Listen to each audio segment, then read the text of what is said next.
The Borderline Challenge is an ultra endurance triathlon. We're planning to cycle across the entire width of Northern Ireland, swim the Irish Sea, cycle across the south of Scotland, and then run Hadrian's Wall all over 4 days, and we're planning to do it in aid of mental health.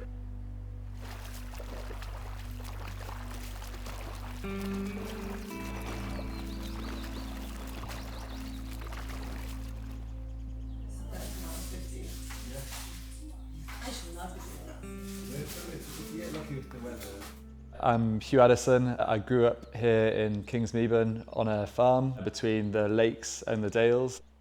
I've got two siblings, Will, who's 2 years younger than me, who's a professional rugby player, and Alex, who's 5 years younger than me and is even more competitive against both of us, I think by virtue of being the youngest. And together we've always been very close as siblings. Oh, my darling brother Hugh, what do I think of you? I mean, I adore him. He'll always say he's the least competitive of the three of us, but holy moly, that man is laser focused.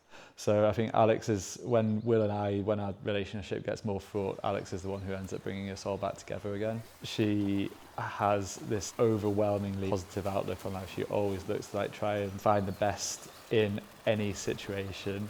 He's wonderful. He is the strongest. Why am I crying?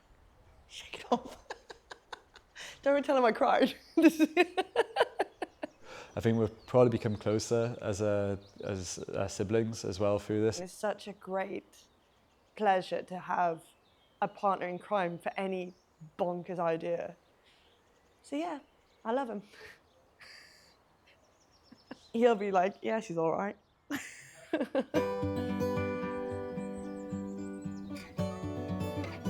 My family have lived in this village since records have began. I think the first record of the Addisons in Kingsmeaburn was in 1540, so I've been here quite a while and we haven't really moved very far. My uncle has a farm at one end of the village, my dad's in the middle, his sister is next, and then my other uncle is at the other end of the village.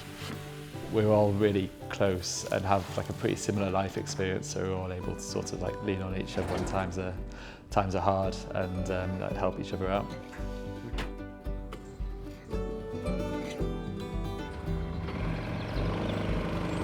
There's a lot of issues facing farming today.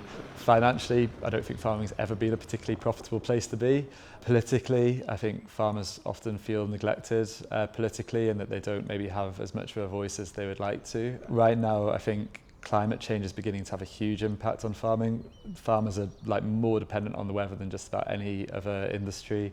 And 2025, we've just endured the hottest spring and the hottest summer on record. So many parts of the UK have been in drought, which means that you've got concerns about whether you can feed animals, you've got issues with crop wastage, and the water is becoming an increasingly expensive commodity to come by. So I think those three elements are really critical things that are just pressing on everybody's mind in some form at the moment. It's 36% of the farming community are likely or probably depressed, which is higher than any industry in the UK. They saw that 1 to 2 farmers die by suicide a week, which again, far higher than any other industry. One of the things that makes farmers great, but also makes those conversations particularly tricky is stoicism. Keep calm and carry on. If you just keep on carrying on without really letting off steam or talking to someone about these issues, they tend to build up.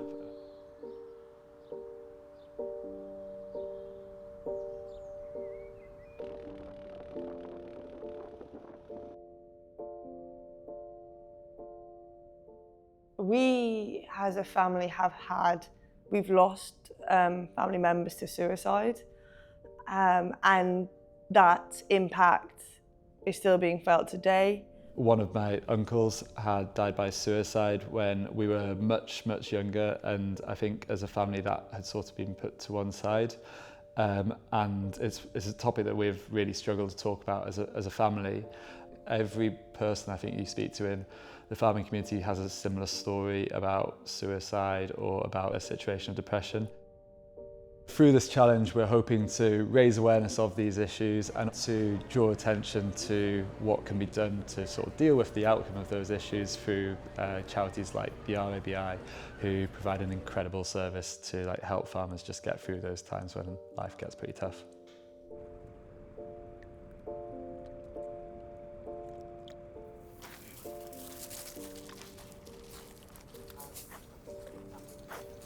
So it's 6 a.m. right now. We are at Ullswater and we're about to swim around Norfolk Island.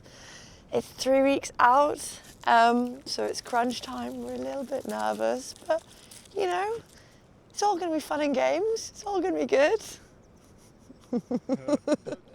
Day one is the longest day. It's 225-kilometre cycle going from Sligo to Donegal.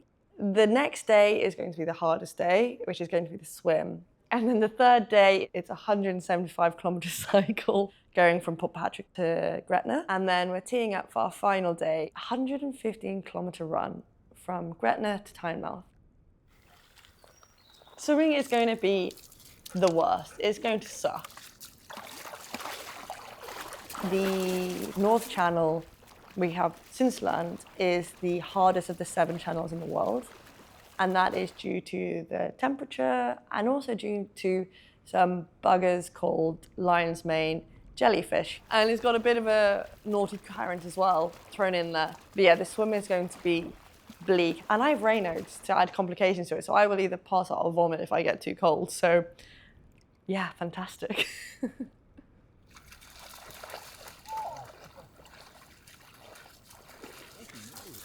The route is really, really special to both Hugh and I, and also our family. Along that line, there's just these hugely critical parts to my life, like from Mum's family being out in the west of Ireland. Through Cumbria, which is where our English family are from. And then to Newcastle, where I studied and Alex studied. So it's really awesome that that can all be linked with something that's positive.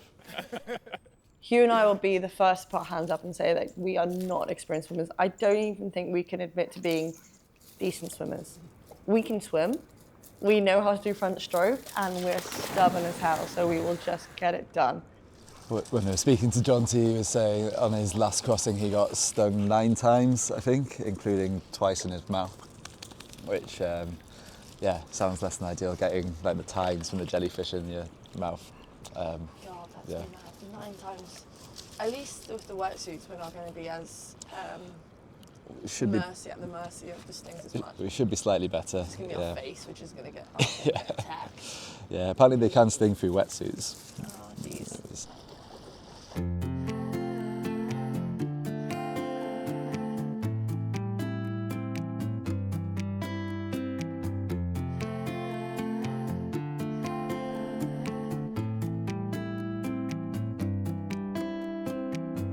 Yeah, awesome morning. I think the sun was with us and we had the wind behind us for that whole part. And yeah, nice to be able to call on some blokes just to help with the drafting a little bit. I think Alex probably has a bit of a deputy page. We've just tucked in between everyone for the whole little bit. I've barely done anything. It's been wonderful. And the weather's been with us for the first part of it as well, so nice to have a little bit of debt repaid on that ahead of this swim. There's a team running the boats, so we've got a 5-day window from tomorrow through to Thursday. Tomorrow looks awful, Monday looks pretty bad. Tuesday we've got potentially a bit of a gap, so we're really gunning for Tuesday being the day that we swim.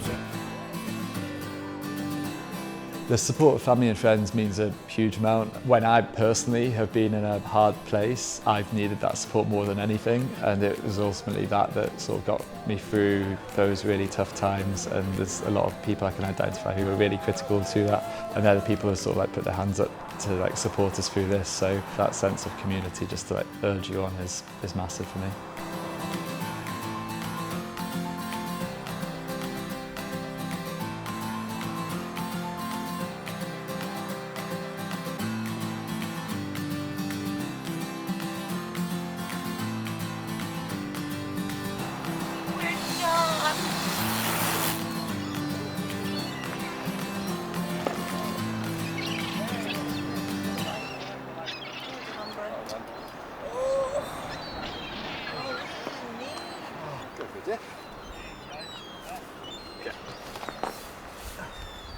easy.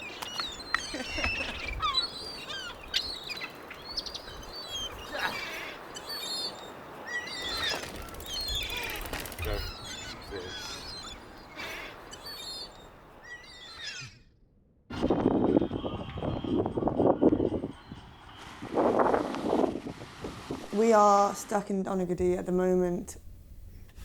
Unfortunately, the safety boats deemed it not safe for us to cross, so we are currently playing a little bit of a waiting game.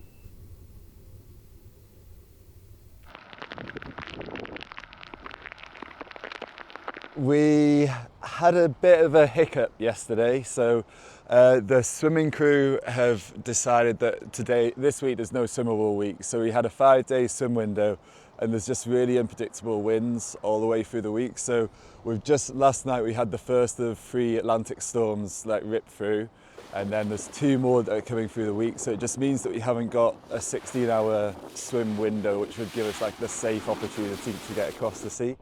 So we are pivoting.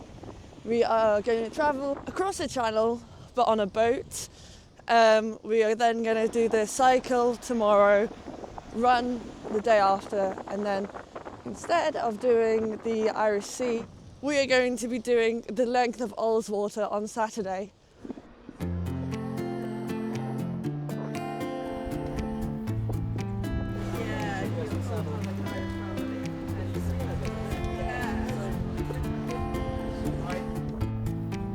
And we're just here in Port Patrick. We would have probably come up here had we been able to swim. And we're about to do 175 kilometres all the way to Gretna with lots of hills in between. Yay.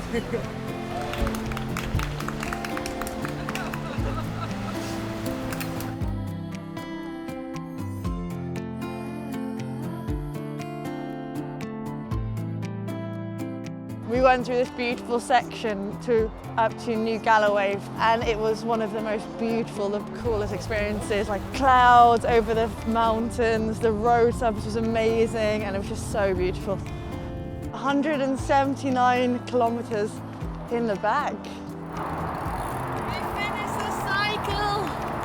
Thank God! No, it's absolutely brilliant for what you're doing in terms of telling everyone about the message. I think it is so important. No, I mean it's great to just feel like we're just like helping to make a change. Like every life that you can sort of like improve, and that is just by like having those conversations, trying to like get people back up and like through those tough times. That's what we're about. Exactly. That's the only reason I do. Amazing. Somebody to drink some. To you.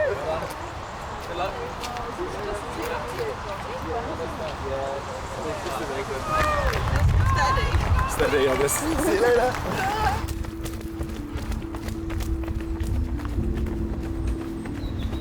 Yeah.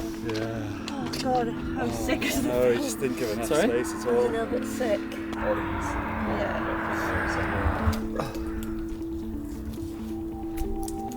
I think if you don't give it a go, you're not going to know. And if you get 2 kilometres down the road, and you have to stop, you can still stop and you can still run the last 20k.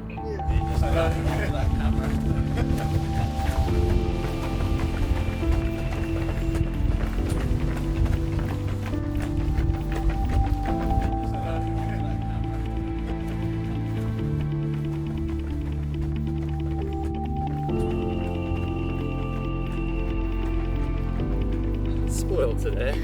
Beautiful. I'm getting left this. Oh God. I feel stiff as anything. Crossover.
Before we knew it, we were back in Ullswater, not quite where we'd planned to finish the challenge, but good to be back home.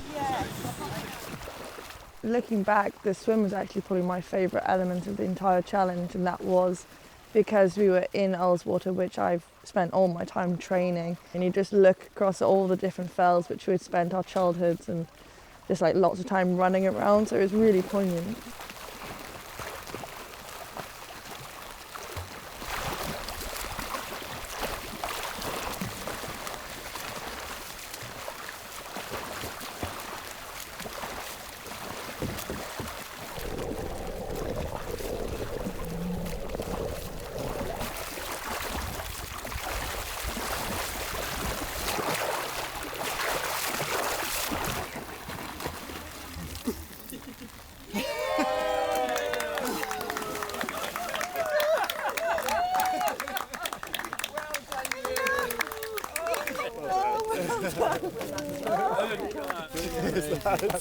When we finished Ullswater, we got out, all the friends and family were there, and it was just a really happy thing, and you realise that it's like the whole reason for doing this is about the importance of community, having people you love and support around you, and ultimately they're the ones who step up when you do a stupid thing or in a hard place, as it might be.